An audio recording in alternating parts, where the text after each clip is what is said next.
yung service contracting program po na inilunsad ng ating gobyerno, malaking bagay po para sa aming mga driver at sa aming mga kooperatiba.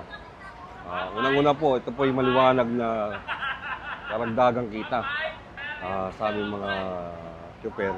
At ganoon din po sa pasahero dahil magkakaroon po sila ng 20% na diskwento sa pamasahe. Nagpapasalamat po kami sa pamahalaan, lalo na sa ating mahal na Pangulo sa paglulunsad itong service contracting at ang mga nakaraang service contracting pa na amin din napakinabangan. Maraming salamat po. Ayos naman po, malaking tulong naman po sa aming mga driver, tsaka hindi lang po sa aming mga driver, pati na rin po sa mananakay namin. Yung makukuha namin dyan, yung iba, may bibili namin ng diesel. Sa mga mananakay naman po, 20% naman po ang discount sa kanila. Sa ating mahal na Pangulo, maraming salamat po.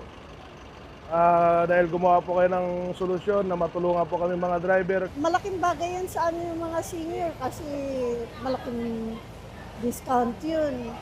Nakakabawas ng pamasahe. Makakatipid kung ngayon may 40%.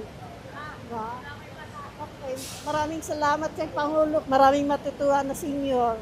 Lalo ngayon na may crisis po.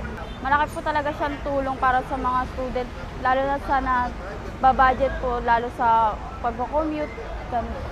Siyempre po, malaki pong tulong sa mga pasahero po, lalo po sa ngayon sa crisis, kasi mahal po ang krudo ngayon.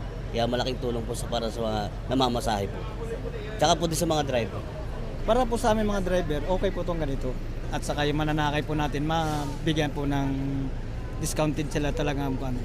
Papasalamat po ako sa Pangulo dahil nabigyan po kami ng ganitong oportunidad na mabawasan ang krisis sa diesel. At sa dagdag kita rin po namin.